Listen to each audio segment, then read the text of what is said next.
they get into a third situation, head coach might say, hey, you got anything for this one? Might get radio silence back. And he's going to be taken down right at about the 15-yard line. Just a yard on the first down carry, so it's 2nd and 9.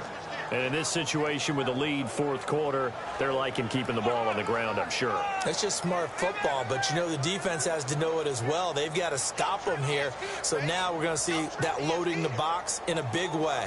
6, 7, 8, 9, whatever it's going to take, puts a little bit more pressure on your big offensive line.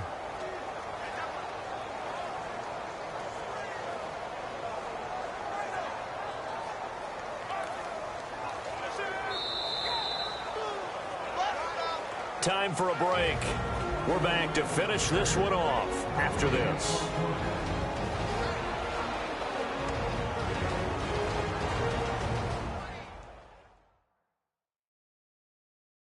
So it's Packer football here as we welcome you back. And no doubt what they're looking to do is just salt away the final couple of minutes and escape with a win. 9 yards still remaining here to pick up the first on 2nd down.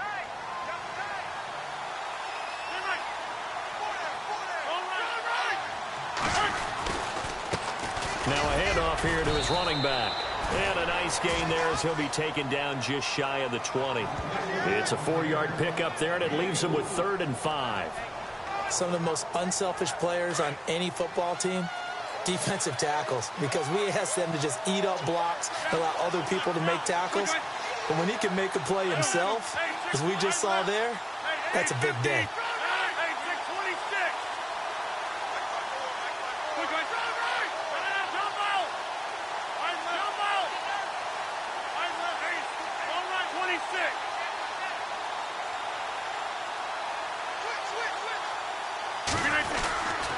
Back to the ground, this time with Jones. And not a whole lot to speak of there as they'll bring him down shy of the 20. Only a yard on the pickup there, and it's going to leave him with a 4th down.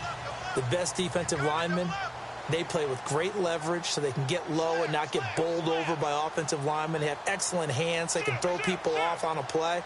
We just saw a great example of a really good run stop by a guy playing the defensive tackle position.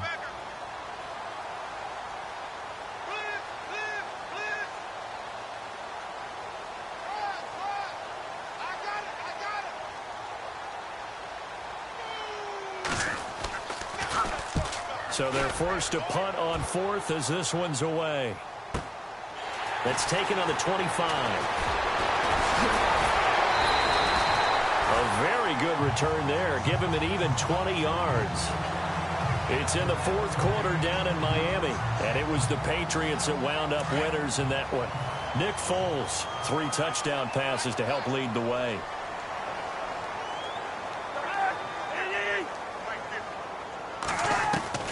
Cousins now to throw on 1st down.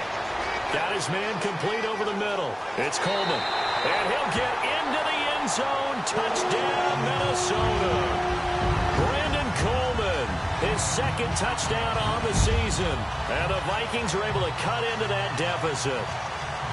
And yeah, that touchdown counts for their team. But I think it counts more for the fantasy guys, doesn't it? Yeah, it's just something maybe positive to look at on film. But this one's over, let's be honest. Yeah, I agree with you totally on that one. So time definitely not in their favor. Down 2 scores, but they'll try the onside kick. And this is recovered by the Packers, so that might just about do it. Well, for a second there, I had flashbacks to a few years ago, the NFC Championship game for the Packers, but here they're able to hold on. And many things changed in Green Bay after that game. Personnel, people coaching, the whole deal. And in this case, they get it done. No fail like they had in Seattle. Defense still with 3 timeouts. We'll see if they want to use them here as the kneel down comes. And now the Vikings are going to stop it here on defense with a timeout. It's just their first. They've got 2 more to use here in the final stages.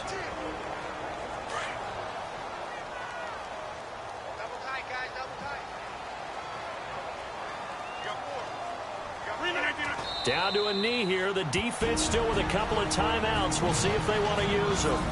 Another timeout called by the Vikings now. That'll be their second, so one more chance to stop the clock here, and we'll be back. The Packers going to use one of their timeouts. It's just their first. They've got 2 more to use here in the final stages.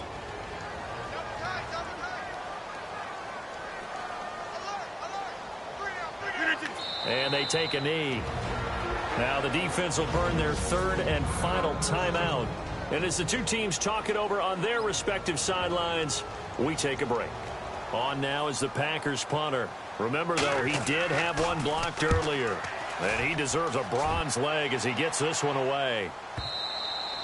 And that'll hit in the end zone. Much too much leg there. That'll be a touchback.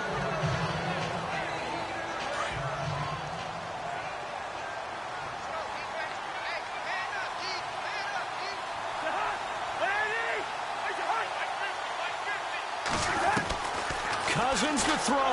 Now a desperation throw deep downfield. And nearly picked off there. And it would have been a great time for their first pick. Instead, it's 2nd down. Fair to say the secondary play, whichever side you're on, hasn't really been a glowing exhibition so far. But a nice job there to prevent a long completion. I agree with you, but at some point, someone had to make a play and try and stop this exhibition of almost speed racing that we've been watching, huh? Yeah, it has been quarterback and receiver dominated. And that will be incomplete as time has run out on this football game. A big offensive explosion helped leading them to victory. And the defensive guys, they're just saying, hey, put those points up every week. We'll just keep winning. They will gratefully accept them, won't they? It makes their job that much easier when they're scoring that many points. Allows them to play with a totally different style and a different flow. So for the Packers, they're on a nice early roll as they move to 3-1 with a win here. And they'll head back home next week to take on the Arizona Cardinals. Meanwhile, for the Vikings, they'll fall back to 500 at 2-2. And they will get a home date next week as they will take on the Dallas Cowboys.